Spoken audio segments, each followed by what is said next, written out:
Selamat datang di Breaking News, Berita Nusantara. Agar tidak ketinggalan berita-berita selanjutnya, tekan tombol subscribe dan jangan lupa juga bunyikan loncengnya. Berita Nusantara. Terdakwa Bambang Trimulyono divonis 6 tahun penjara.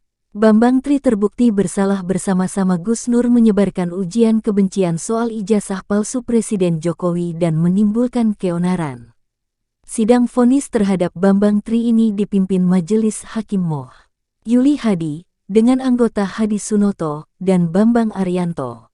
Sementara Jaksa Penuntut Umum JPU ada Apriyanto Kurniawan, Endang Sapto Pawuri, Dwi Ernawati, Endang Pujiastuti, dan Ardias Adi. Mengadili Bambang Tri terbukti bersalah secara sah dengan menyiarkan berita bohong secara bersama-sama. Menetapkan Bambang Tri di penjara selama 6 tahun, kata Majelis Hakim Moh Yuli Hadi membacakan putusan vonis di PN Solo, Selasa tanggal 18 April tahun 2023. Dalam pertimbangannya, Majelis Hakim menguraikan pertemuan antara Bambang Tri dengan Sugi Nur Raharja alias Gus Nur hingga keduanya melakukan podcast di channel YouTube Gus Nur 13 Official. Dalam podcast itu, Gus Nur mengundang Bambang Tri untuk membahas dugaan ijazah palsu Presiden Joko Widodo (Jokowi). Bahkan, Bambang Tri diminta Gus Nur melakukan sumpah mubahalah untuk meyakinkan informasi yang diberikan benar. Putusan yang diterima Bambang Tri ini sama dengan vonis yang diterima Gus Nur. Keduanya terbukti bersalah menyebarkan ujaran kebencian terkait ijazah palsu Jokowi. Pasal utama yang diterapkan sama, yakni Pasal 14 Ayat 1 UU Nomor 1 Tahun 1946 tentang Peraturan Umum Pidana, Jo Pasal 55 Ayat 1 KUHP sebagaimana dalam dakwaan perdana primer, tentang keonaran. Pengadilan juga menyita sejumlah barang bukti seperti satu flash disk berisi video unggahan channel YouTube Gus Nur 13 Official, 2 lembar screenshot postingan video pada akun YouTube Gus Nur 13 Official, 2 buah kursi, kamera, stand mic, dan lainnya. Atas putusan ini, saudara berhak menerima atau mengajukan keberatan, ujarnya. Berbeda dengan sidang vonis Gus Nur, tidak terlihat penasihat hukum Bambang Tri. Kursi pengacara kosong karena mereka sebelumnya menyatakan mundur sebagai penasihat hukum Bambang Tri. Mendengar pertanyaan hakim soal putusan vonis itu, Bambang Tri langsung menyatakan banding. "Langsung saya nyatakan banding," jawab Bambang Tri. Sementara itu, pihak JPU juga belum menerima keputusan hakim itu dan memilih untuk pikir-pikir. Majelis Hakim memberikan waktu 7 hari kepada JPU. Atas putusan hakim, "Kami putuskan pikir-pikir," kata JPU kasus tersebut, Apriyanto Kurniawan.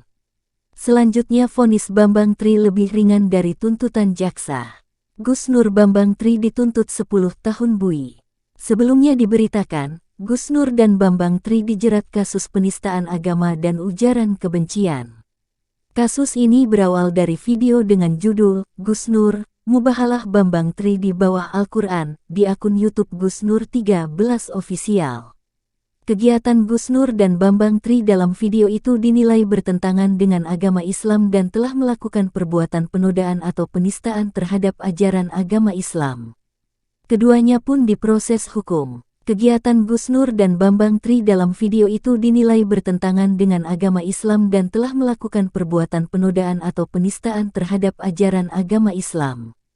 Keduanya pun diproses hukum. Gus Nur dan Bambang Tri lalu diyakini Jaksa Penuntut Umum melanggar Pasal 14 Ayat 1 UU Nomor 1 Tahun 1946, Jo Pasal 55 Ayat 1 Pertama KUHP, karena kedua terdakwa melakukan secara bersama-sama. Pembuktian di Pasal 14 Ayat 1, kami menuntut maksimal 10 tahun. Karena menurut kami kedua terdakwa residivis berulang kali, berbelit-belit, mereka tidak menyesali perbuatannya. Alasan meringankan tidak ada, karena dari dulu konten podcastnya kedua orang ini tetap kebencian kepada Presiden Jokowi. Kalau dia mengatakan menyerang semua dan segala macam, tidak sih coba cermati di kontennya, pasti menyerang rezim Jokowi, kata Aprianto saat ditemui di PN Solo, Selasa tanggal 21 Maret. Aprianto mengatakan kasus ini merupakan kasus keempat Gus Nur. Sebelumnya dia pernah dihukum di Palu, Jakarta Selatan, dan Surabaya karena kasus ujaran kebencian dan kebohongan. Sementara Bambang Tri pernah dihukum 3 tahun di Blora karena bukunya berjudul Jokowi Undercover 1. Di buku itu, sambung Aprianto, Bambang Tri menuduh keluarga Jokowi melakukan kecurangan pemilu yang akhirnya tuduhan tidak terbukti. Sekian berita yang dapat kami sampaikan hari ini. Saya, Caca pembawa acara Berita Nusantara pada hari ini mengucapkan terima kasih. Dan sampai jumpa pada waktu dan acara yang sama esok hari.